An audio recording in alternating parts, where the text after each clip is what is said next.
Hi friends, this is Nivita. In the video 10th standard science page number 247 reproduction in plants and animals lesson la irukra agents of cross pollination topic da paakaporum. So ஏற்கனவே நம்ம வந்து cross pollination என்னன்னு பார்த்தோம்னா இதுல இந்த வேற ஒரு plantல இருக்கிற அந்த ஒரு antherல இருக்கிற pollen grains வந்து இன்னொரு plantல இருக்கிற stigma கூட போய் ஸ்டிக் ஆகிறது தான். லைக் இங்கேருந்து இங்கே இன்னொரு பிளான்ட்டுக்கு போகிறதா நம்ம வந்து என்ன பார்த்தோம், கிராஸ் பாலினேஷன் அப்படின்னு பார்த்தோம். ஸோ இந்த கிராஸ் பாலினேஷனுக்கு சில ஏஜென்ட்ஸ் எல்லாமே ஹெல்ப் பண்ணும். ஓகேவா? ஸோ அதுதான் என்னென்ன ஏஜென்ட்ஸ் அப்படின்னு பார்க்க போகிறோம். ஸோ கிராஸ் பாலினேஷனை கொண்டு வரணும் அப்படின்னா it is necessary that the pollen grains வந்து one flowerலேருந்து to the another of a different plantக்கு. ஓகேவா? நான் இப்போ தானே சொன்னேன். ஸோ அந்த போலன் கிரெயின்ஸ் வந்து என்ன செய்யணும், ஒரு ஃப்ளவர்லேருந்து டு அனதர் ஃப்ளவருக்கு போகணும். அந்த ஃப்ளவர் எது ஆஃப் டிஃப்ரெண்ட் பிளான்ட்டாக இருக்கணும், அப்படியே வேறு ஒரு பிளான்ட்டாக இருக்கணும். இது வந்து யாரால் நடக்கும் அப்படின்னா ஏஜென்சி ஆஃப் அனிமல்ஸ்னாலேயோ இன்செக்ட்னாலேயோ விண்டுனாலேயோ வாட்டர்னாலேயோ நடக்கும்னு சொல்கிறாங்க. ஃபஸ்ட்டு நம்ம பாலினேஷன் பை விண்ட், அதாவது அந்த transfer of pollen grains from anther to the stigma. Okay, அதுதான் வந்து பாலினேஷன் அப்படின்னு சொல்கிறது. ஸோ அது வந்து எப்படி வந்து விண்டு மூலயமா நடக்குது அப்படின்னு பார்க்க போகிறோம். ஸோ அதை தான் வந்து pollination with the help of the விண்டை வந்து நம்ம அனிமோஃபில்லி அப்படின்னு சொல்லுவோம். ஓகேவா? நம்ம நார்மலாகவே இந்த விண்டை பற்றி மெஷர் பண்ணுறதுக்கு வந்து அனிமோமீட்டர் அப்படிலாம் சொல்லுவோம்ல. ஸோ அதே மாதிரி அதை வந்து அனிமோஃபில்லி அப்படின்னு சொல்கிறாங்க. அனிமோஃபில்லஸ் ஃப்ளவர்ஸில் வந்து நிறைய போலன் கிரெயின்ஸ் வந்து உருவாக்கும். இந்த போலன் கிரெயின்ஸ் எல்லாம் ரொம்ப ஸ்மூத்தாக இருக்கும், ஸ்மாலாக இருக்கும், ட்ரையாக இருக்கும், லைட் இன் வெயிட். அப்போ தானே அதால் வந்து அந்த விண்டில் வந்து பறக்க முடியும். ஸோ அதனால் ஸ்மூத்தாக ஸ்மாலாக இருக்கும் அப்படின்னு சொல்கிறாங்க. Pollen of such plants are blown off at a distance of, so இந்த மாதிரி பாலினேட் ஆகிற விண்டு எல்லாமே, விண்டு மூலிமா பாலினேட் ஆகுதுல்ல, ஸோ அந்த போலன் கிரெயின்ஸ் எல்லாமே வந்து 1000 கிலோமீட்டர்ஸ்க்கு மேலேயும் அவ்வளோ தூரம் கூட அது வந்து ட்ராவல் பண்ண முடியும் அப்படின்னு சொல்கிறாங்க. The stigmas are comparatively large. So இது வந்து சேர்ற அந்த ஒரு ஃபீமேல் ரீப்ரொடக்டிவ் இது தான் வந்து நம்ம ஸ்டிக்மா அப்படின்னு சொல்லுவோம். அது வந்து பெருசாக இருக்கும். இந்த ஸ்டிக்மா வந்து இப்போ ஒரு வேளை ஏதோ ஒரு விஷயம் வந்து அந்த காற்று மூலிமா தான் ட்ரான்ஸ்ஃபர் ஆகணும்னு இருந்ததுன்னா இந்த ஸ்டிக்மா வந்து பெருசாக இருந்தால் தானே அந்த வர போலன் கிரெயின்ஸ் வந்து இது மேலே ஸ்டிக் ஆக முடியும். இல்லாட்டி இது ரொம்ப சின்னதாக இருந்தால் என்ன ஆகிடாது, போலன் கிரெயின்ஸ் வந்து அப்படியே போயிடும். ஸோ காற்று மூலிமா வரதுனால இது பெருசாக இருக்கும்போது இது வந்து இதில் வந்து ஸ்டிக் ஆகிறதுக்கு வாய்ப்பு இருக்குது. ஸோ அதனால் என்ன சொல்கிறாங்கன்னா அந்த ஸ்டிக்மாலாம் வந்து கம்பேரிட்டிவ்லி லார்ஜாக இருக்கணும். ப்ரொட்ரூட்ரிங் அப்படிங்கிறது நீண்டு இருக்கணும். ஓகேவா? பிகாஸ் இப்போ இங்கே ஏதோ ஒரு ஃப்ளவர் இருக்குது அப்படின்னா அந்த ஸ்டிக்மா எப்படி இருக்கணும், இப்படி பெருசாக இருக்கணும். அப்போ தான் என்ன ஆகும், அந்த விண்டில் வர்றது அந்த போலன் கிரெயின்ஸ் வந்து இது மேலே பட்டு அந்த ஃபர்டிலைசேஷன் நடக்க முடியும். ஓகேவா? ஸோ அதனால் வந்து பெருசாக இருக்கணும். And sometimes hairy to trap, சில இதில் வந்து அந்த ஸ்டிக்மாவுக்கு வந்து ஹேராக இருக்கணும். ஓகேவா? அப்போ தான் வந்து அந்த வர போலன் கிரெயின்ஸ் வந்து அந்த ஹேர் மேலே வந்து ஸ்டிக் ஆகும் அப்படின்னு சொல்கிறாங்க. எக்ஸாம்பிள் பார்த்திங்கன்னா கிராஸு, சம் கேட்கீழெல்லாம் என்ன இருக்கும், ஒரு முள்ளாக இருக்கும்ல. ஸோ அது மூலிமா வர போலன் கிரெயின்ஸ் அதை என்ன செஞ்சுக்கும், பிடிச்சி வச்சுக்கும். ஓகேவா? அடுத்தது நம்ம பார்க்க போகிறது என்னென்னா பாலினேஷன் பை இன்செக்ட்ஸ் மூலயமா. இதை படிக்கும் போதே உங்களுக்கு தெரியுது, ஒவ்வொரு ஃப்ளவர்ஸும் வந்து இந்த சூழ்நிலைக்கு ஏற்ற மாதிரி, தன்னோட சூழ்நிலை எப்படியோ அதுக்கேற்ற மாதிரி தன்னைத்தானே வந்து மாற்றிக்குது. ஓகேவா? இப்போ நெக்ஸ்ட் வந்து பாலினேஷன் பை இன்செக்ட் மூலயமா வந்து எப்படி பாலினேஷன் நடக்குது அப்படின்னா, pollination with the help of insects like honey bees, flies, இது மூலிமா நடக்கிற அந்த ஒரு பாலினேஷன் தான் நம்ம வந்து என்டோமோஃபிலி அப்படின்னு சொல்லுவோம். ஓகே, ஸோ என்டமாலஜி அப்படிங்கிறதுனாலே அந்த இன்செக்ட்ஸ் அதை பற்றி இல்லாமல் அடிக்கிறது அப்படின்ற மாதிரி வரும். டு அட்ராக்ட் இன்செக்டை வந்து அட்ராக்ட் பண்ணோம் அப்படின்னா அந்த ஃப்ளவர்ஸ் எல்லாமே bright coloured, have smell and nectar அப்படிங்கிறது தேன் இருக்கும்.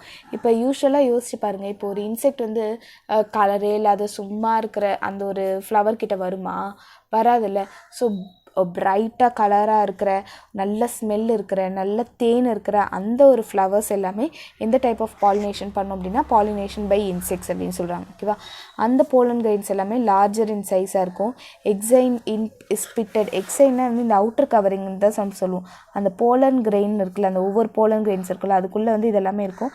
ஸோ அந்த எக்ஸைன் அப்படிங்கிறது அவுட்டர் கவரிங்காக இருக்கும். அந்த அவுட்டர் கவரிங் வந்து பிட்டடாக இருக்கும், லைக் உள்ளுக்குள்ளே வந்து குழியாக இருக்கும் அப்படின்னு சொல்கிறாங்க. ஓகேயா?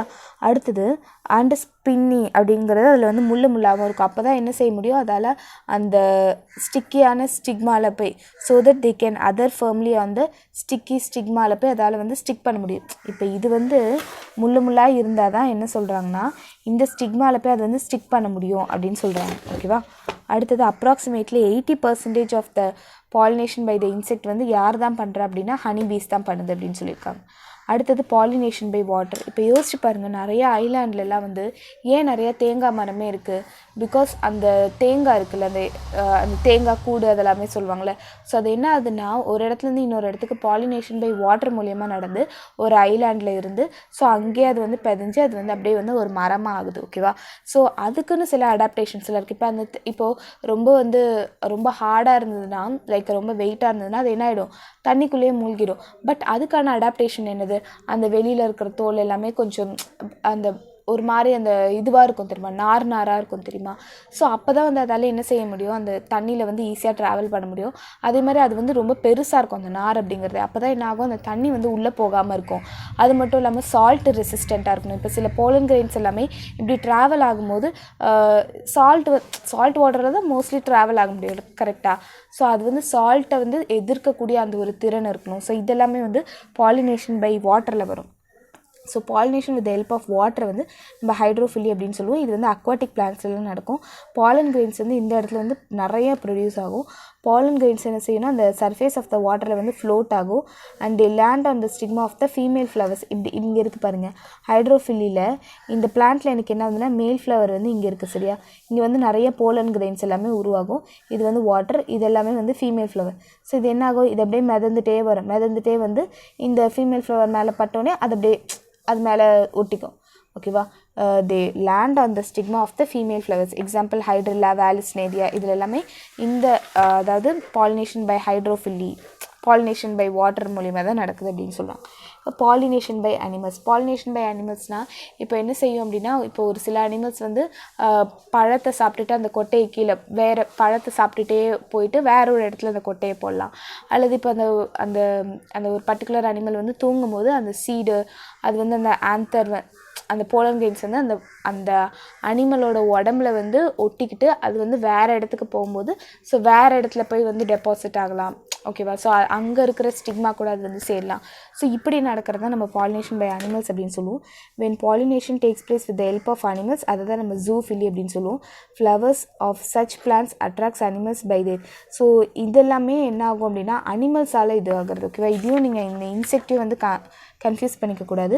இது வந்து அனிமல்ஸால் நடக்கிறது. ஃப்ளவர்ஸ் ஆஃப் சச் பிளான்ட்ஸ், இந்த ஃப்ளவர்ஸ் எல்லாமே அனிமல்ஸை அட்ராக்ட் பண்ணும் பை பிரைட் கலர், சைஸு, அதில் வந்து சென்ட் இருக்கிற மாதிரி நல்ல வாசனை இருக்கிறதுனால அந்த ஃப்ளவர் வந்து அப்படி அட்ராக்ட் பண்ணும் அனிமல்ஸை. எக்ஸாம்பிள் பார்த்திங்கன்னா இந்த சன்பேர்ட் எல்லாமே pollinates the flower of canna, gladioli, இதெல்லாமே வந்து சன்பேர்ட் அப்படிங்கிற ஒரு பேர்டு வந்து பாலினேட் பண்ணும். அதே மாதிரி ஸ்குரில் அப்படிங்கிறது pollinate the flowers of silk cotton ட்ரீயோட ஃப்ளவர்ஸ் எல்லாமே வந்து ஸ்குரில்ஸ் பாலினேட் பண்ணும். ஸோ இதெல்லாமே வந்து என்னது, பாலினேஷன் பை அனிமல்ஸ் அப்படின்னு சொல்கிறாங்க. ஸோ இதுக்கு வந்து அந்த சீட்ஸ்க்கு வந்து அந்த முள்ளாக இருக்கும்போது லைக் இந்த கொக்கி மாதிரி இருக்கும். ஓகேவா? அந்த இது எல்லாமே கொக்கி மாதிரி இருக்கும். ஸோ அப்போ அது என்னாகும், அந்த அனிமலோட ஸ்கின்ல வந்து அது வந்து பிடிச்சிக்கும். ஸோ பிடிச்சிட்டு கொஞ்சம் தூரம் போனோடனே அது வந்து எங்கே லேண்ட் ஆகணுமோ அது லேண்ட் ஆகிட்டு அங்கே வந்து பாலினேஷன் நடக்கும் அப்படின்னு சொல்கிறாங்க. தேங்க்யூ ஃபார் வாட்சிங். இந்த வீடியோ உங்களுக்கு பிடிச்சிருந்தா லைக் பண்ணுங்கள், ஷேர் பண்ணுங்கள், subscribe to my channel. Thank you.